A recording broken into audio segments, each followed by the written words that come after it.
So guys, কি অবস্থা সবার? আজকে আমরা এক্সপ্লেনেশন করতে যাচ্ছি বাকি হানমার সিজন 4। আর সিজন 4 দেখার আগে আপনাদের তো অবশ্যই সিজন 3 দেখতে হবে। সো সম্পূর্ণ সিজন 3 প্লে লিস্ট আমার চ্যানেলে এখানে সাজানো আছে। অবশ্যই আপনারা চেক আউট করে আসবেন যে আপনাদের কোন এপিসোডটা দেখা বাকি আছে। অবশ্যই আপনারা সিজন 3 চেক আউট করে তারপর সিজন 4 চেক আউট করবেন।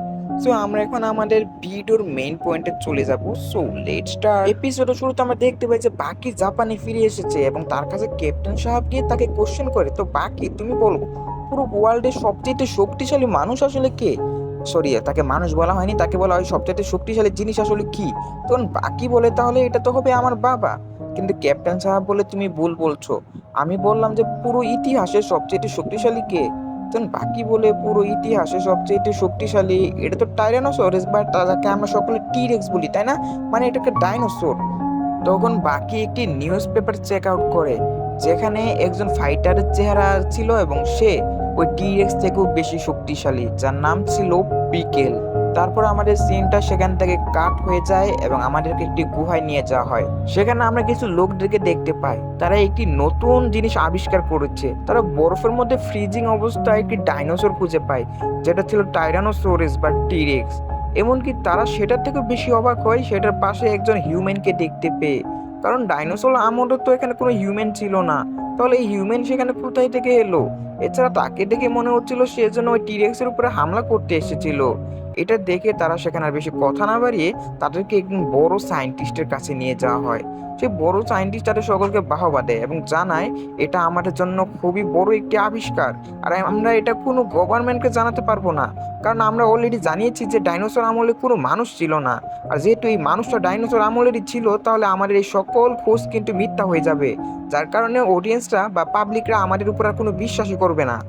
তারপর আমরা দেখতে পাই যে তারা তাকে জীবিত করার ব্যাপারে চিন্তা ভাবনা আনে, যেখানে ওই বড় সায়েন্টিস্টই বাকি সায়েন্টিস্টদেরকে বলে, আমাদের একজন ডক্টর যে কিনা কিছুদিন আগে ওই একই কেবের মধ্যে কিছু জীবাণু খুঁজে পেয়েছিল এবং সে সেগুলোকে প্রেজার্ভ অবস্থায় খুঁজে পায় এবং সেগুলো গবেষণাগারে আনার পর সেগুলোকে প্রেজার্ভ থেকে মুক্ত করে লবণ পানিতে কিছুদিন রেখে দেয়, যার ফলে সেগুলো আবারও জীবিত হয়ে যায়। তাহলে এখন আমাদের কাছে ওই একটাই রাস্তা রয়েছে, আমরা এই হিউম্যান বডিটিকে লবণ পানির মধ্যে কিছুদিন ডুবিয়ে রাখবো, তাহলে দেখবো সেটা কি জীবিত হয় কিনা। জীবিত হলে তো সেটা আমাদের জন্য খুবই বড় আবিষ্কার হয়ে যাবে। তারপর এখানে এমনটাই করা হয়, এখানে যেই হিউম্যান বডি ছিল যাকে আমরা পিকেল নামে ডাকবো, তাকে সেই লবণ পানিতে ডুবিয়ে রাখা হয়। আর সেখানে একজন সায়েন্টিস্ট ছিল যে কিনা তার দেখাশোনা করতেছিল। তারপর আমাদেরকে এখানে জানানো হয় যে ওই সায়েন্টিস্ট মনে মনে চিন্তা করে, যেহেতু আমাদের ল্যাবে এখানে টিরেক্স রাখা রয়েছে আর টিরেক্স কে বাঁচানো সম্ভব হয়নি, তাহলে তো আমি একটা ওয়ার্ল্ড রেকর্ড করতে পারি। আমি হলাম সেই প্রথম মানুষ যে কিনা টিরেক্স এর মাংস খাবে। এবং সে এটা বলে সে টিরেক্স কে যেখানে রাখা রয়েছে সেখানে যায় এবং সেখানে গিয়ে টিরেক্স এর একটি অংশ নিয়ে আসে। এইদিকে ওই যে বড় বিজ্ঞানী ছিল সে রিসার্চ করে জানতে পারে এই যে হিউম্যান বডি রয়েছে মানে পিকেল, সে ফ্রিজিং হওয়ার আগে এই টিরেক্স এর মাংস খেয়েছিল। এদিকে সেই পাগলা আরেকজন যে সায়েন্টিস্ট যে কিনা টিরেক্স এর মাংস এনে রান্না করতেছিল, সেটা গ্রান চলে যায় পিকেলের নাকের মধ্যে এবং যার ফলে এখানে বেশি দিন হওয়ার আগেই পিকেলের ঘুম ভেঙে যায় এবং পিকেল সেখান থেকে উঠে দেখতে পায় যে চারিদিকের পরিবেশ সম্পূর্ণ পাল্টে গিয়েছে। যেখানে ওয়েল লাগানো ছিল এবং সে তো এরকম কোনো পরিবেশে ছিল না, কারণ তার আমলে তো শুধু চারিদিকে গাছগাছালি এবং ভলকেনো ছিল। এবং সে বুঝতে পারে যে সে কি নতুন টাইম লাইনে চলে এসেছে।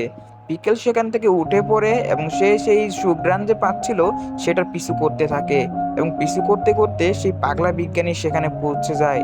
সেই বিজ্ঞানী প্রথমে তাকে দেখে তো চিনতেই পারতেছিল না যে এটাই সেই হিউম্যান বডি। এবং সে যখন তাকে দেখে ভালো করে, তখন সে বুঝতে পারে আরে এইটাই তো সেই মৃত মানুষ, ও জীবিত হয়ে গেল কিভাবে। আর তারপর সে একটি চাকু বের করে তার উপরে হামলা করার জন্য এবং সে এখানে খুবই ভয় পেয়ে যায়। বিকেল তো এসেছে অন্য উদ্দেশ্যে, সে সেই মানুষটিকে না খুঁজে সেখানে যে মিট ছিল মানে টিরেক্সের মিট সেটাকে খেতে শুরু করে। এমনকি সেটাকে খাওয়া শেষে সেখানে যেই সায়েন্টিস্ট ছিল সে তাকে শুকতে শুরু করে, কিন্তু তার শরীর থেকে খুবই বাজে গন্ধ আসতেছিল, যার কারণে পিকেল তাকে ছেড়ে দেয় এবং সে অন্য দিকে চলে যায়। কিন্তু যাওয়ার আগে সে সেখানে কোনো প্রকার টিরেক্সের কিছুই খুঁজে পায় না, যার কারণে সে সেখানে রেগে যেতে থাকে। এইদিকে সেই সায়েন্টিস্টটি একটি বন্দুককে হাতে নিয়ে নেয় এবং ওইটার মাধ্যমে পিকেলের উপরে যখন গুলি করে ফেলবে তখনই পিকেল দেখে ফেলে। বিকেল তখন মুহূর্তের মধ্যে তার পিছনে চলে আসে, কিন্তু সায়েন্টিস্টটি পিছনে ঘুরে তার উপরে শুট করে দেয়। এবং আমরা দেখতে পাই যে সেই শুটের ফলে বিকেলের এখানে কোনোই ক্ষতি হয় না। তার শুধু জাস্ট এখানে মশা কামড় দিলে যেরকম হয় এরকমই মনে হচ্ছিল। সে সেই বন্দুকের যে বুলেট ছিল সেগুলোকে আবার সেই সায়েন্টিস্টের দিকে ছুড়ে মারলে একটি বুলেট গিয়ে সায়েন্টিস্টের শোল্ডারে লেগে যায়, যার ফলে সে খুবই বাজেভাবে আহত হয়। তারপর পিকেল তার পিছু করতে থাকে, সায়েন্টিস্টও সেখান থেকে পালাতে থাকে, এবং এক পর্যায়ে পিকেল সায়েন্টিস্টটিকে ধরে ফেলে এবং তাকে সে মুভ করাতে থাকে, কিন্তু সায়েন্টিস্ট কোনোভাবেই তার খপ্পর থেকে বাঁচতে পারে না। সায়েন্টিস্ট মনে করে হয়তো বা আজকে তার জীবন শেষ হয়ে যাবে, কিন্তু পিকেল তাকে মারে না। এমন ভাবে মনে হচ্ছিল যেন পিকেল তাকে কোনো একটি কিছু বলতেছিল, কারণ পিকেলের ভাষা তো সে আর বুঝতে পারে না। তখন সে বুঝতে পারে তাকে এখন কি করতে হবে। তখন সে ওই টিরেক্স এর যেই টিরেক্স যেখানে রাখা ছিল সেখানে পিকেলকে নিয়ে যায় এবং পিকেলকে সেটার ভিতরে ঢুকিয়ে দেয়। এবং পিকেল যখন এখানে টিরেক্স এর মাংস খাচ্ছিল তখনই সে সেটা আটকিয়ে দেয় এবং একটুর জন্য আমাদের এই পাগলা সায়েন্টিস্টটি বেঁচে যায়। এবং সে পরবর্তী দিনই সেখানে অনেকগুলো পুলিশওয়ালাদেরকে ফোন লাগায়। সেখানে পুলিশরা সকল কিছু জেনে গিয়েছিল। সেখানে সেই বড় বিজ্ঞানীটি সেই ছোট বিজ্ঞানীকে বলতেছিল যে আমি তোমাকে কইবার বলেছিলাম যে এই জিনিসটা তুমি গভর্নমেন্টকে জানিও না। কিন্তু সে বলে কালকে রাতে আমি মরতে বসেছিলাম আর তুমি এখানে গভর্নমেন্ট নিয়ে পড়ে আসো। আর তখনই তাদের কাছে একজন পুলিশ ইন্সপেক্টর চলে আসে। সে বলে আপনারা এখান থেকে একটু সরে যান, আমরা সেখানে ওই দানবটিকে ধরে নিয়ে যাব, আর এতে আপনাদের কিন্তু ক্ষতি হতে পারে, সো আপনাদের ভালোর জন্য বলছি এখান থেকে সরে যান।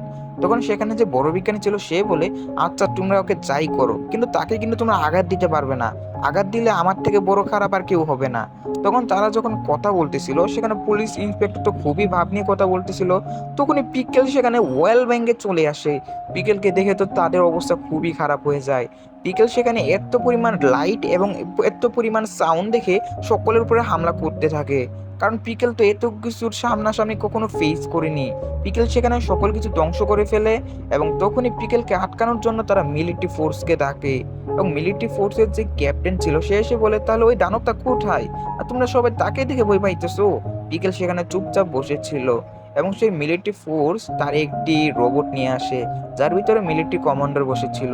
এই রোবটের মাধ্যমে বড় বড় হাতি কিংবা সিংহকেও তুমি হারাতে পারবে। এবং তার মাধ্যমে যখন পিকেলের উপর হামলা করা হয় পিকেল বুঝতে পারে যে এটা তার অপোনেন্ট এবং সে তাকে মারার জন্য এসেছে। পিকেল কোনো কথা না বলে রাগের মাথায় তার উপরে হামলা করে দেয়, এমনকি পিকেল তার যে গ্লাসটি ছিল সেটাকেও ভেঙে ফেলে। তখন পিকেল সেখানে হাসতে থাকে এবং পিকেলের এই ভয়ঙ্কর চেহারা দেখে সকলে তো ভয় পেয়ে যায় এবং নিমিষের মধ্যে সে সেই যে প্যাডেল শুটটি ছিল সেটাকে ডিস্ট্রয় করে ফেলে। তখন সেখানে ক্যাপ্টেন সাহাব চলে আসে তার কমান্ডো ফোর্স নিয়ে।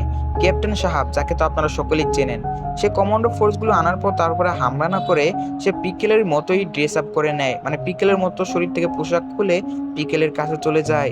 এই প্রথম ব্যক্তি যার উপর পিকেল কোনো প্রকার রাগান্বিত হয়নি। পিকেল তাকে দেখে বুঝতে পারে যে সেও হয়তো তার মতোই কোনো মানুষ। এজন্য পিকেল যদিও তার কোনো ভাষা বুঝতে পারতেছিল না, কিন্তু তার যে অঙ্গি ভঙ্গি সেটা দেখে বুঝতে পারতেছিল পিকেল যে সেই হলো তার প্রকৃত বন্ধু। এবং কমান্ডো সাহেব যখন তার উপরে হাতটা বাড়িয়ে দেয়, পিকলো যদি কিছু বুঝে না তবুও তার হাত থেকে বাড়িয়ে তার সঙ্গে এখানে বন্ধুত্ব করে নেয়। এবং ক্যাপ্টেন সাহেব তখন পিকেলকে মনে মনে বলে পিকেল যে কিনা one of the strongest fighter হবে আমাদের এই মডার্ন এজে, আর আমি এই পিকেলকে নিয়ে যাব জাপানে। আর জাপান যেখানে ইউজিরো হানমা সহ সকল বড় বড় ফাইটার থাকে। আর আমরা কিন্তু এর আগের সিজন 3-তে কোনো ড্রোপো ওরুচি কিংবা কাইগো রেডসু কাউকেই দেখতে পাইনি। সো আমরা এই সম্পূর্ণ সিজনে কিন্তু তাদেরকেই দেখতে পারবো। সো এখন আমরা পরবর্তী এপিসোডটি প্লে করে দিচ্ছি, আর আপনারা যারা যারা এখনো চ্যানেলটিকে সাবস্ক্রাইব করেনি এখনই সাবস্ক্রাইব করুন। কারণ ভাই দেখেন আপনারা, মাত্র 70 থেকে 80% মানুষ সাবস্ক্রাইব করে না। এটা কি মাত্র কোনো, আমি তো মুখ দিয়ে মাত্র চলে আসছে, মাত্র 20% লোক সাবস্ক্রাইব করে আমাকে, এটা কোনো কথা ভাই? আপনারা যদি সাবস্ক্রাইব করতেন তাহলে আমার এতদিনে 10K সাবস্ক্রাইব হয়ে যেত। তো আপনারা কি আমাকে সহযোগিতা করবেন না 10K সাবস্ক্রাইব হতে? তাড়াতাড়ি 10K সাবস্ক্রাইব হতে সহযোগিতা করুন, কারণ দেখেন এতজন লোক সাবস্ক্রাইব করা বাকি, আপনারা সবাই সাবস্ক্রাইব করলে কিন্তু হয়ে যায়। তো আপনি তাড়াতাড়ি সাবস্ক্রাইব করুন। সাবস্ক্রাইব যে বাটন সেটা যেন লাল না থাকে, সবার সাবস্ক্রাইব বাটন যেন সাদা কালার থাকে, ঠিক আছে? তো আমরা পরবর্তী এপিসোডটি প্লে করে দিচ্ছি।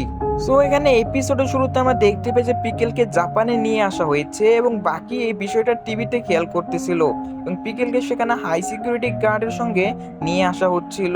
এবং তখনই একজন নিউজ রিপোর্টারকে বলা হয় যে পিকেলের ইন্টারভিউ নেওয়ার জন্য। কিন্তু তারা তো জানে না যে এখানে পিকেল কথাই বলতে পারে না তাদের ভাষার মতো। তো এখানে সে যখন পিকেলের কাছে যায় তখন সিকিউরিটি গার্ড তাকে আটকানোর চেষ্টা করে, কিন্তু সে পিকেলের কাছে চলে গেলে পিকেল তখন তাকে ধরে ফেলে এবং তার উপরে পড়ে যায়। সকলে তাকে তখন সেখান থেকে সরানোর চেষ্টা করে, কিন্তু পিকেল তার শরীরের মধ্যে এত পরিমাণ শক্তি ছিল যার কারণে কেউ তাকে 1 ইঞ্চি পরিমাণও মুভ করাতে পারে না। তারপর পিকেল নিজে নিজে সেখান থেকে উঠে যায়।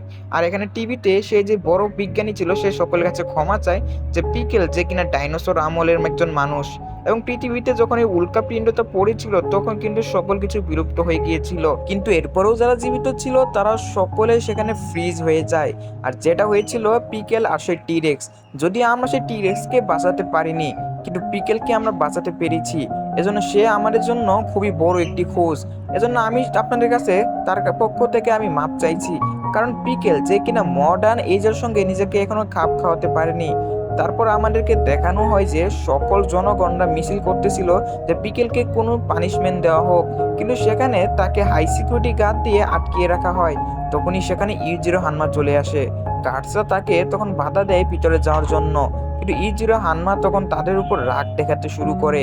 এইদিকে আমরা দেখতে পাই যে কাইগো রেডসু সেই পিজনে পৌঁছে গিয়েছে পিকেলের সঙ্গে দেখা করার জন্য, এবং সেখানে পিকেলের জন্য খেলনার ডাইনোসর এই সকল কিছু পিকেলের জন্যই সেখানে রাখা ছিল। আর এখানে দূর দূরান্ত থেকে শক্তিশালী ফাইটাররা পিকেলের সঙ্গে দেখা করার জন্য চলে আসতেছিল, কারণ পিকেল তো খুবই শক্তিশালী একজন ফাইটার, যেখানে কাইগো রেডসুও তার সঙ্গে দেখা করার জন্য চলে আসে। অন্যদিকে গেটের মধ্যে ইউজিরো হানমাকে ঢুকতে না দেওয়ার কারণে সে একজন সোলজার উপরে হামলা করে দেয়। বাকি দুজন সোলজার নিজেদের সঙ্গে এখানে ব্যাটেল শুরু করে, কারণ তারা জানে তারা যদি নিজেদের মধ্যে ব্যাটেল না করে তাহলে খুব শীঘ্রই তারা মারা পড়বে। তারপর আমরা দেখতে পাই যে ইউজিরো হানমা তাদেরকে বলে এখন তোমরা থামতে পারো, আর তোমরা তিনজন খুবই বুদ্ধিমান যার কারণে আজকে তোমরা আমার হাত থেকে বেঁচে গেলে, আর কখনই আমার সঙ্গে এরকম ব্যবহার করার চেষ্টা করবে না। এবং ইউজিরো হানমা একটি স্ট্রেক ব্যবহার করে সম্পূর্ণ গেটটিকে ব্রেক ডাউন করে ফেলে এবং সেই ভিতরে প্রবেশ করতে থাকে। অন্যদিকে আমরা দেখতে পাই যে কাইগো রেডসু যে কিনা মিলিটারি ফোর্স একের পর এককে মারতেছিল, মানে তাদেরকে বেহুশ করে সে সামনের দিকে অগ্রসর হচ্ছিল। একজন সোলজার যখন তার উপরে গুলি করে মানে গুলি ছুঁড়ে মারে কাইগো রেডসু, তখন তাকে খুবই সহজে অজ্ঞান বানিয়ে দেয়। এবং ফাইনালি সে পিকেলের যে রুম ছিল সেটার দিকে আসতে শুরু করে, এবং পিকেলকে যেখানে রাখা হয়েছিল সেখানে সে পাইপের যে রাস্তা ছিল খুবই কষ্টে ফাইনালি পৌঁছে যায়। সেখানে যে পৌঁছার পর অলরেডি একজন ফাইটারকে দেখতে পাই, সেও পিকেলের সঙ্গে দেখা করার জন্য এখানে এসেছে। রেডসু বলে তাহলে তুমি এখানে চলে এসেছো, এখানে কি আরো কেউ আসছে নাকি? আর তখনই তাদেরই পাশে যে একটি ডাইনোসর রাখা ছিল, মানে আপনারা দেখতেই পাচ্ছেন ছোট্ট ডাইনোসর, ওই ডাইনোসরটি তখন ব্রেক ডাউন হয়ে যায়। সেটার ভিতর থেকে বেরিয়ে আসে ডোপ্পোরোচি, এবং সেও বলে তাহলে তোমরা দুইজনে চলে আসলে। এবং তারপর তাদেরই পাশে একটি বাত রাখা ছিল, এবং সেই বাতের ভিতর থেকে আমাদের উঠে আসে জ্যাক হানমা, এবং যাকে এদিকে তারা তিনজন বলে এই মোটু আবার কোথায় থেকে এলো। জ্যাক হানমা বলে তোমরা কোথায় থেকে এলে, আমি তো পিকেলের সঙ্গে দেখা করতে এসেছি। তার সঙ্গে সেখানে একের পর এক ফাইটার আসতেই থাকে, এবং সকলের একটাই উদ্দেশ্য, সেটা হলো পিকেলের সঙ্গে দেখা করা। তারা বলে তাহলে ওই জানোয়ারটা কোথায়, এবং এটা বলে তারা যখন খেয়াল করতেছিল তখন থেকে পিকেল সম্পূর্ণ ওই যে আমাদের যে অন্যান্য জানোয়ার বা জীবজন্তু রয়েছে সেগুলোর মতো এখানে গাছের ভিতরে ঘুমাচ্ছিল। জ্যাক তখন তাকে উঠানোর চেষ্টা করে এবং ফাইনালি পিকেলকে উঠাতে সক্ষম হয়ে যায়। পিকেল উঠার পরই তার মস্ত বড় দেহ নিয়ে বাইরে চলে আসে, যেখানে পিকেলের সাইজ সবার থেকে বড় ছিল। তারপরেই সেখানে এন্ট্রি ঘটে ইউজিরো হানমা, এবং সে আসার পরই সকলকে খুবই চমকে দেয়। সকলে খুবই অবাক ছিল, কারণ ইউজিরো হানমার তো এখানে আসার কোনো কথাই ছিল না। ইউজিরো হানমা সেখানে যাওয়ার আগে সেখানে জ্যাকের সঙ্গে তার কথা কাটাকাটি হয়, এবং এক পর্যায়ে সে তখন তাকে অপমান করতে থাকে।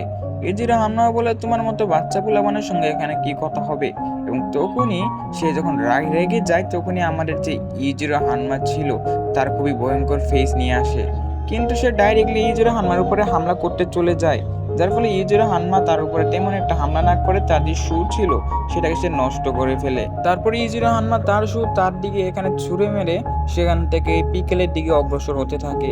সে সকলকে বলে তোমরা সবাই আমাকে তাড়াতাড়ি সাইড দিয়ে দাও, এবং সেখানে একটি কাচের গ্লাসের মধ্যে পিকেলকে আটকিয়ে রাখা হয়েছিল। সে তখন তার মাসেল ব্যবহার করে সম্পূর্ণ কাচকে ভেদ করে ভিতরে প্রবেশ করে ফেলে, এবং ইউজিরো হানমা থেকেও পিকেল অনেক বড় ছিল। এবং ইউজিরো হানমা তখন পিকেলকে বলতে থাকে তাহলে তুমি হলো পিকেল, তোমার এত পাঁচের নাম কে রেখেছে? এছাড়া তো আমি এটাও শুনেছি যে তুমি আমার কথা বুঝতে পারতেছো না, কিন্তু আমি এটা তো শিওর যে তুমি আমার ভাবনাগুলোকে বুঝতে পারতেছো। এছাড়া আমি এটাও শুনেছি তুমি কিনা তোমার আমলে ডাইনোসরকে শিকার করেছো। এটাই প্রমাণ দেয় যে তুমি অনেক শক্তিশালী।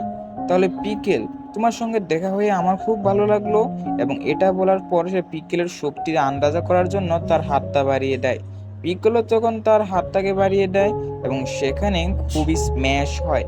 সেই স্ম্যাশের ফলে চারিদিক আলোকিত হতে থাকে এবং ইজিরো হানমো পিকেলের পাওয়ার বুঝতে পারে। আর পিকেল নিজের সামনে এত শক্তিশালী মানুষকে দেখে সে মনে করে তার সামনে কোনো ডাইনোসরের সমান সমপরিমাণ কোনো শক্তিধারী মানুষ দাঁড়িয়ে আছে। এবং তখন ইজিরো হানমো পিকেলকে রোটেট করে দেয়। আর এখানেই আমাদের পিকেলও আবারও স্ট্যান্ড আউট হয়ে যায়, যেটা দেখে তারা সকলে অবাক দৃষ্টিতে তাকিয়েছিল। তারপর আমাদেরকে বাহিরের সিন দেখানো হয়, যেখানে একজন কমান্ডো অফিসার এসে বলতেছিল যে ভিতরে যে সকল চোরেরা আসো তাড়াতাড়ি বাইরে আসো, সব কয়েকটা চোরের দলের আজকে খবর আছে।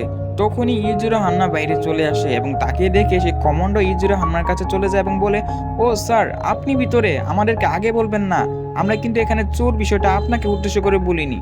তো তখন এখানে যে ইউজিরো হান্না ছিল সে বলে, আমি এখানে এসেছিলাম সেই নতুন আবিষ্কারটিকে দেখার জন্য। সো এখানে আমি এখন চলে যাচ্ছি। কিন্তু যাওয়ার আগে একটা কথা বলে দিই, আমার মতো অন্যান্য ফাইটাররাও এখানে পিকেলকে দেখতে এসেছে। সো তুমি তাদেরকে কিছু না করে তাদের বাসায় ছেড়ে দাও। তারপর সেখানে কমান্ডো অফিসারটি রাজি হয়ে যায়। আর তারপর ইজুরা হান্না সেখান থেকে চলে যায়। এবং আমরা দেখতে পাই যে যেই সকল ফাইটাররা পিকেলকে দেখতে এসেছিল তাদেরকে সম্মানের সহিত কিছু না করে তাদের বাসায় পৌঁছে দেওয়া হয়। কিন্তু একজন ফাইটার সেখানে এখনো ছিল যাকে পিকেল দেখে ফেলেছে। তো তার পরবর্তীতে কি হবে? পিকেল কি সেখানে ওই তার মাথার উপর যে হোল রয়েছে সেটা দিয়ে পালিয়ে আসবে, নাকি সেই ফাইটারকে মেরে ফেলবে, নাকি অন্য কিছু হবে? তার সকল কিছু জানতে পারবো আমাদের সামনের এপিসোডে। সো গাইস, আমাদের আজকের এই এপিসোডটি এই পর্যন্ত। যদি ভালো লাগে অবশ্যই চ্যানেলে লাইক করে দিবেন, আর চ্যানেলে নতুন হলে সাবস্ক্রাইব কিন্তু করবেন আপনি, কারণ সাবস্ক্রাইব না করে যেতে পারবেন না গাইস। ঠিকই তো গাইস, আপনারা অনেকে সাবস্ক্রাইব করেন না কেন? সাবস্ক্রাইবটা কইরাই যান, কারণ লাল বাটনটা তাড়াতাড়ি সাদা কইরা পর তাড়াতাড়ি এখান থেকে যান। আর না হলে আমার গেমিং চ্যানেল আছে একটা, ওইটা আপনারা চেক আউট করতে পারেন ডিসক্রিপশন ক্লিক করে। সো সকলকে গুড বাই, ভালো থাকবেন, সুস্থ থাকবেন।